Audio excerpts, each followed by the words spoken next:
Hello everybody, my name is Rayle Entair, and welcome to Let's Play Neverwinter Nights, my all-time favorite game. I'll be going through step by step, and hopefully you as a viewer can follow along without having too many questions.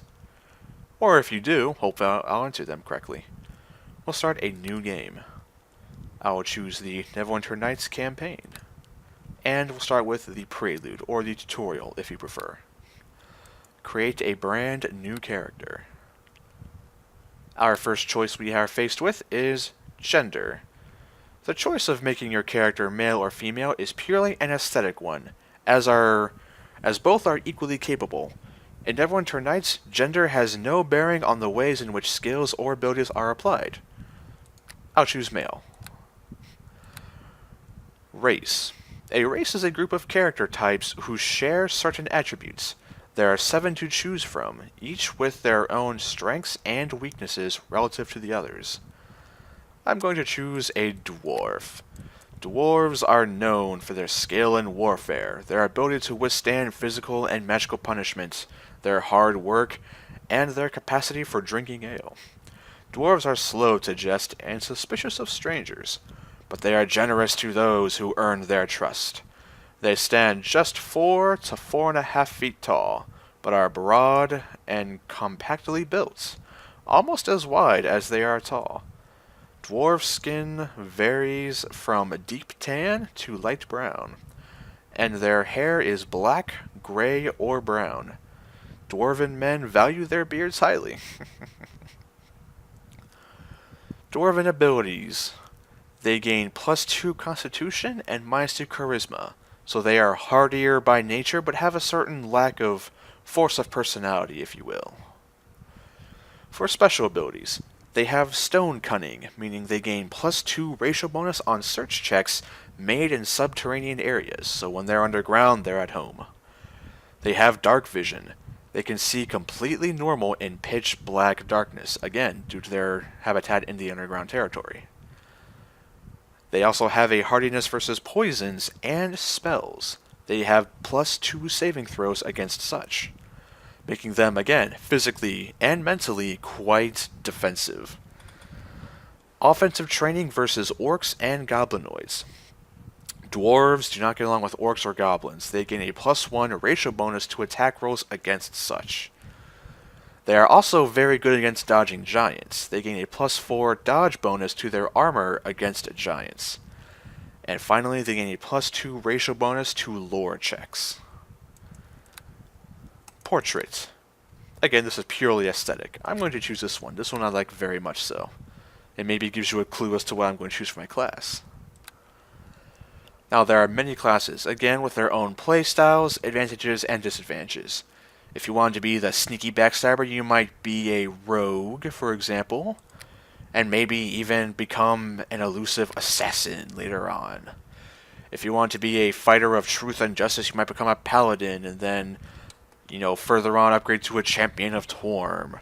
Or you might start off as a paladin and turn evil into a blackguard. Who knows? Choice is yours. However, for my choice, I am going to choose a sorcerer. Sorcerers are arcane spellcasters who manipulate magical energies with imagination and talent, rather than studious discipline. They have no books, no mentors, no theories, just raw power that they can direct at will. Sorcerers know fewer spells than wizards do and acquire them more slowly, but they can cast individual spells more often and have no need to prepare their incantations ahead of time. Also, unlike wizards, sorcerers cannot specialize in a school of magic, since sorcerers gain their powers without undergoing the years of rigorous study that wizards go through. They have more time to learn fighting skills and are proficient with simple weapons. Warning: to cast a spell, a sorcerer must have a charisma score of 10 plus the spell's level. For example, to cast a level 9 spell, a sorcerer must have a charisma of 19, 10 plus 9. Their hit die is 1d4, meaning when you level up, the computer will roll a 4-sided dice, so you will gain anywhere from 1 to 4 hit points per level. They are proficient with all simple weapons, and are not proficient in any use of armor or shields. Skill points. We gain 2 plus our intelligence modifier. However, at level 1, which is right now, we gain 4 times that amount. And our spellcasting is arcane based, and based on charisma for that matter. So, we don't need to prepare our spells, but armor can be a factor. Of course, the bulkier our armor, the more weighed down we'll be and the harder it will be to actually cast. Alignments. I'm going to choose Neutral Good, which title is Benefactor. A neutral good character does the best that a good person can do. He is devoted to helping others, he works with kings and magistrates, but does not feel beholden to them. A cleric who helps others according to their needs is a neutral good. Neutral good means doing what is good without bias towards or against order. I think most people in world would be neutral good. I hope at least. Abilities. Strength measures the muscle and physical power of your character. This ability is especially important for fighters, barbarians, paladins, rangers, and monks, because it helps them prevail in combat. I'll put 2 points into this, bringing it to a 10. Dexterity measures agility, reflexes, and balance. This ability is most important for rogues, but also for characters who typically wear light or medium armor, barbarians and rangers included, or no armor at all, such as monks, wizards, and sorcerers. Or for any character who simply wants to be a skilled archer. I will likewise put 2 points into this. Constitution represents the health and stamina of your character.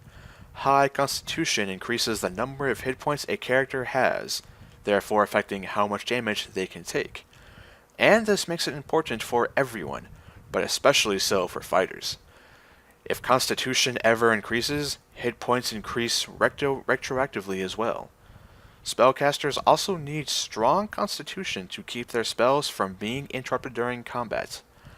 I'm going to bring this up to a 16. I want a high Constitution. Wisdom describes a character's willpower, common sense, perception, and intuition, whereas intelligence represents the ability to analyze information. An absent-minded professor has low wisdom and high intelligence. A simpleton with low intelligence might nevertheless be very perceptive, thus having high wisdom. Wisdom is important for clerics and druids, affecting the strength and number of their spells, and is also significant for paladins and rangers. It is very important for monks as well, modifying many of their abilities. The wise character is capable of intuitively understanding others, occasionally having insight into their motivations. I'll bring this to a 10. Here's a fun one. Intelligence. Warning. Intelligence lower than 9 means your character is unable to speak properly. Could be quite fun. Intelligence determines how well your character learns and reasons. Intelligence is important for wizards because it affects how many spells they can cast, how hard their spells are to resist, and how powerful their spells can be. It is also important for any character who wants to have a strong assortment of skills. However, increasing your intelligence will not grant bonus skill points retroactively. Note, sorcerers do not use intelligence for their spellcasting. Charisma is used instead. Still, I will bring this up to a 10 for now. Charisma measures a character's force of personality, persuasiveness, ability to lead, and physical attractiveness. It represents actual personal strength, not merely how one is perceived by others in a social setting. Charisma is most important for paladins, sorcerers, and bards. It is also important for clerics as it affects their ability to turn undead. All characters benefit from having high charisma when speaking with others in the world. Charisma affects an NPC's initial reaction to the player, and it modifies the player's persuasion skill checks. Note, charisma influences bard and sorcerer spells, not charisma. How high can it go? 16? Makes sense. Now, I would like more intelligence for skill points. Now, I'm sure you see the numbers on the left. What's the one on the right in these? What are these? Plus 0, plus 2, plus 3, plus 1? What does all this mean? Every even number of points you put into a stat, you gain a plus 1 to that ability modifier. 10 to 11, plus 0. 11 to 12 is plus 1, like my intelligence. 13 to 14, plus 2, like my constitution. And 15 to 16 being charisma, which right here you see is a plus 3. 17 to 18 is a plus 4, 19, 20, plus 5. It goes forever. And what ends up mattering more is not so much the stat of the actual example. 16 charisma is not that important. The plus 3 modifier is what matters, though. And we'll see this progress as we go through the game. Click OK. Packages. These packages do not give any special abilities to your character. They simply configure your skills and feats so you don't have to. Which could be nice, but I want to make my own. So, concentration checks are made whenever your character is distracted during the act of casting a spell. It is also used to avoid the effects of the taunt skill. So I want this to be quite high, as high as I can go, honestly. There we go.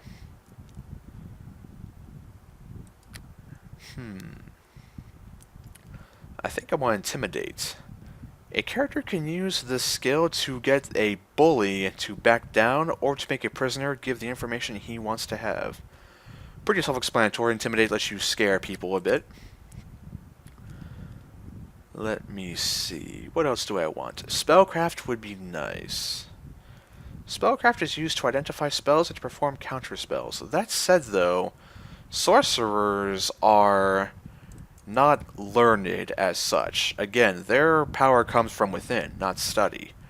So actually, I wouldn't have Spellcraft, I think. I don't think my character actually would take Spellcraft. Why would he? He wouldn't know much about spells in the wild. He would just be casting things on his own will. And I don't think he has a teacher, so we won't get that. Lore lets him identify magical items that are otherwise unidentifiable. Again, though, I don't think my character would have much of an accuracy with his abilities. The heal skill is more of first aid than actual healing power. So, I have Intimidate. I think I'm going to go for...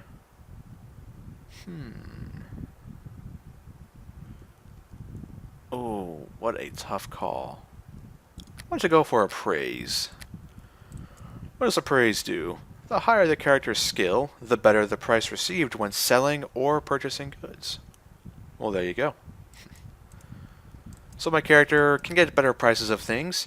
He is strong in mind, and he can scare people when he wants to, which of course dwarves are quite scary. So, feats. The ones on the right are the ones we already have automatically, like our stone cunning, for example, to search better underground. Our dark vision, because we are dwarven. The ones on the left are ones we can take right now. And gosh, which ones will we take? Well, we could take something like Improved Reflexes, which would give us a +2 bonus to all our reflex saving throws. We could actually take feats that actually affect our spells, which could be interesting. We could... Well, we just have a lot of options here. What shall we take?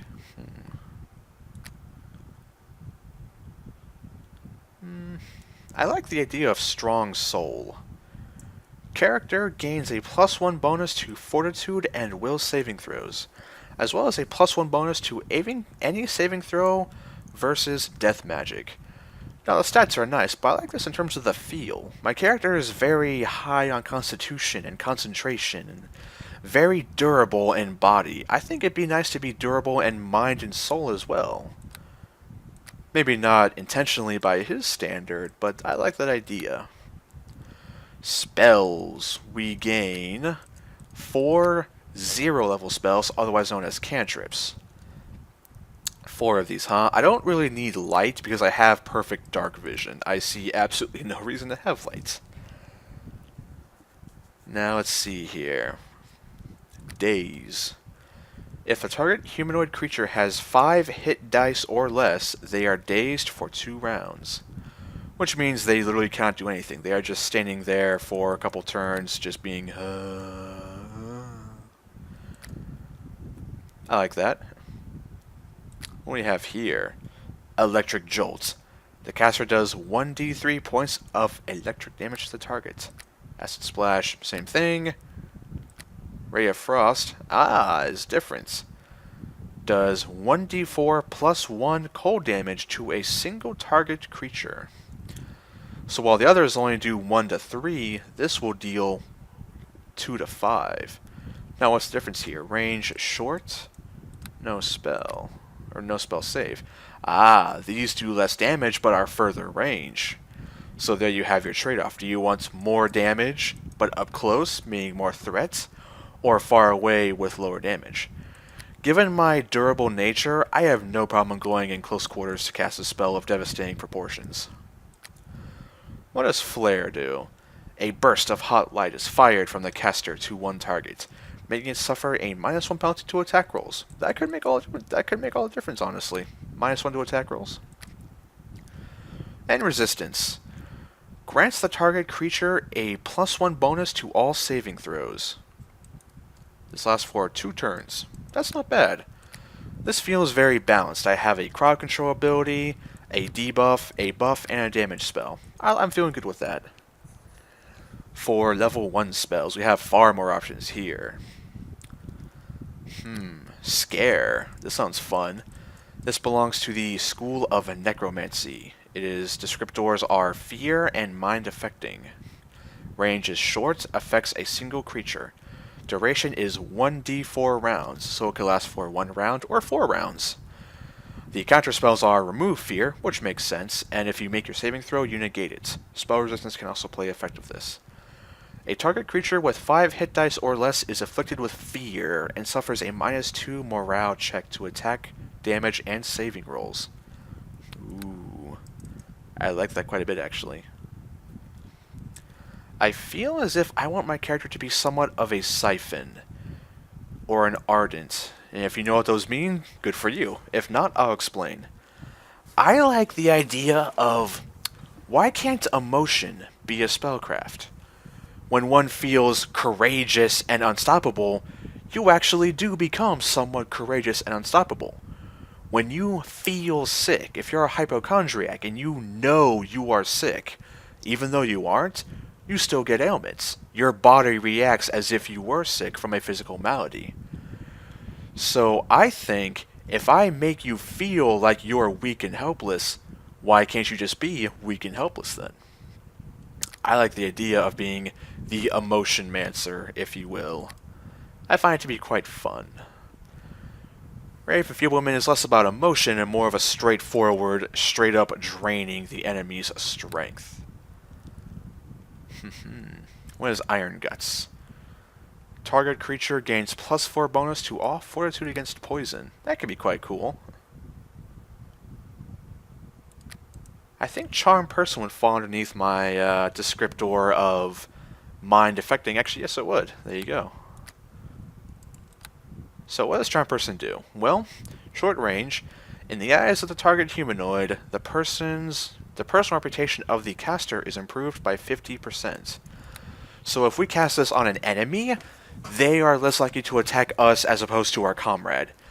If we cast this on, say, a merchant, he is significantly more willing to give us a discount. You see where that can come in. So, scare to debuff enemies. Make them fear us. Make them know we will kill them. And we have Ray of Frost to finish the job. I like it. As a sorcerer, we get an animal companion. In this case, it is called a familiar. These have stats, personalities, and can be very useful all around. The Bat, or Night Hunter, is a magical creature capable of special attacks that can terrify the most stalwart of enemies. Skills? They are great at listening. They have keen ears, which makes sense. Their feats are none. Special, they gain damage reduction and a fear gaze and a fear howl once you reach certain levels. So at level 5, this creature will gain damage reduction and a fear gaze. Not bad. The Panther are strong cats that complement their master's magical ability with brute power. They are great at a wide array of skills, and are good at actual combat themselves. The Hellhound. This can be fun because this allows you to have an extra firepower. At level 10, they can actually cast Cone of Fire. Imps gain a poison attack as they level up and can cast invisibility. Mephits can cast a fireball essentially. Ice Mephits can cast a cold bolt. What can a pixie do? At level 5, they gain bonus to disabling traps.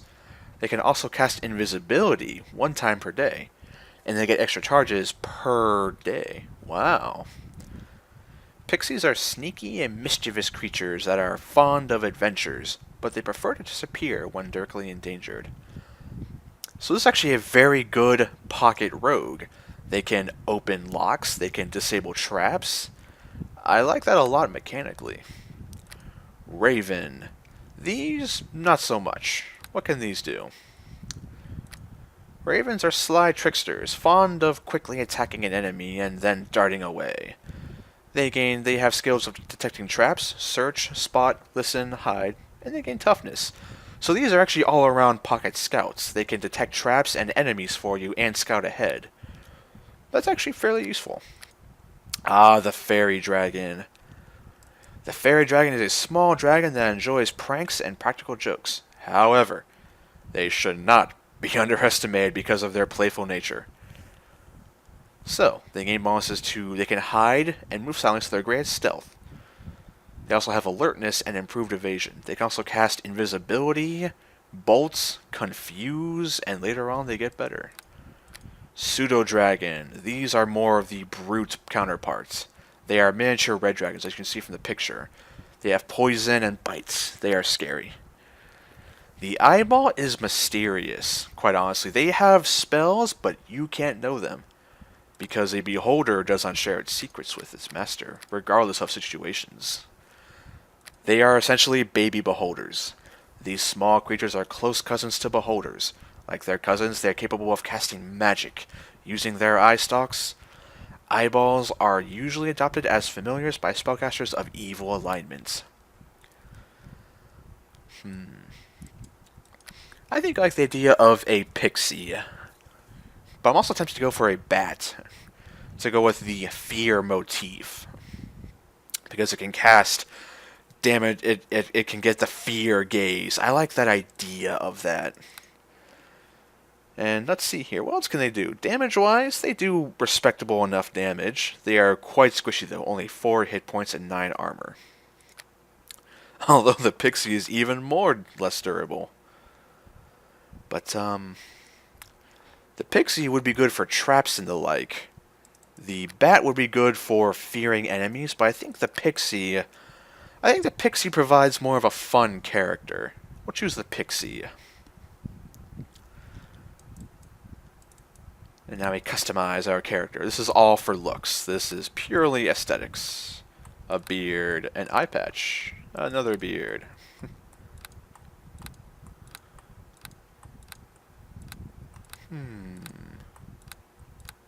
Actually kind of like this, honestly.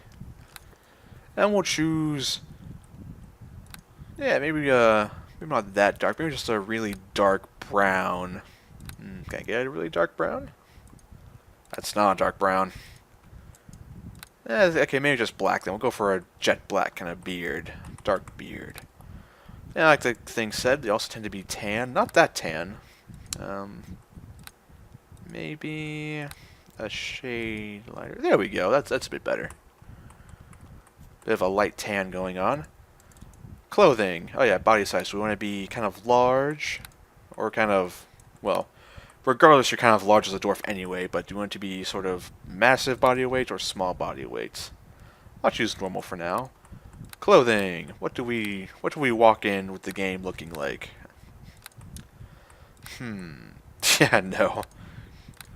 A lot of these aren't terribly applicable. This might be good as a simple garb, but it's also not very bad either.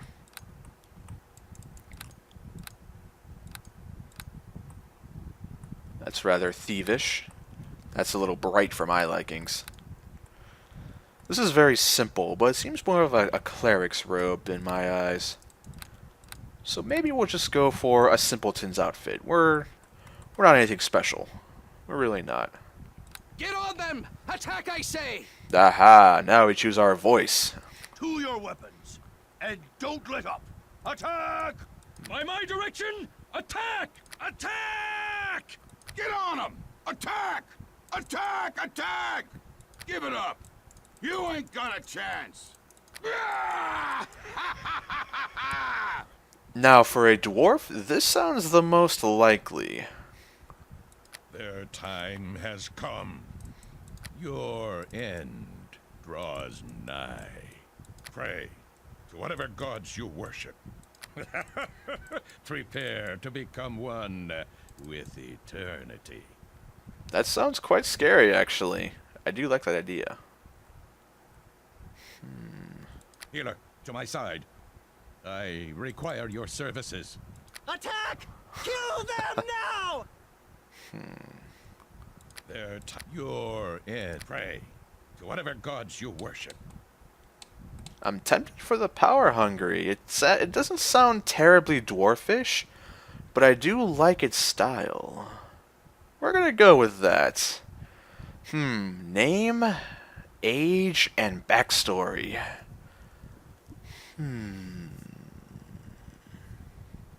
So, I have named my pixie Fog. Our hero, Krael Ironpike, age 73. Having the knack to lead fellow soldiers into combat, Krael is groomed by his family, the Ironpikes, to be a military leader, inspiring allies and seeding despair among enemies. But this wasn't a life for him. He felt something inside. While he had the ability to rally and doom friend and foe alike, he knew it was from something more than simple personality. Seeking answers in the Temple of Moradin, it became aware to him and the clerics that he had an arcane gift. And so the priests sent him west to the city of Neverwinter, Jewel of the North. The city's Adventurers' Academy had always been one of prestige and honor. Though hard-pressed to gain entry, the Fates, it seemed, had plans for him. The Frozen North, the name given to the stark and unforgiving frontier that lies beyond the high moor of Faerun. A bleak wilderness where barbarian clans and tribes of giants roam the land and fierce dragons rule the skies. But amidst the frozen savagery stands a bastion of civilization, the city of Neverwinter, Jewel of the North. Behind the city's high walls, those both hardy and brave carve out an existence from this bleak land under the guidance and protection of the legendary hero, Lord Nasher Alagonda. Yet there are some things that all the courage in the world cannot stand against. A virulent plague swept the city, a terrible affliction that began in the beggar's nest. Soon, all of Neverwinter would feel the touch of the wailing death. The disease could not be cured. Panic ensued. The streets erupted into violence. The Jewel of the North was brought to its knees.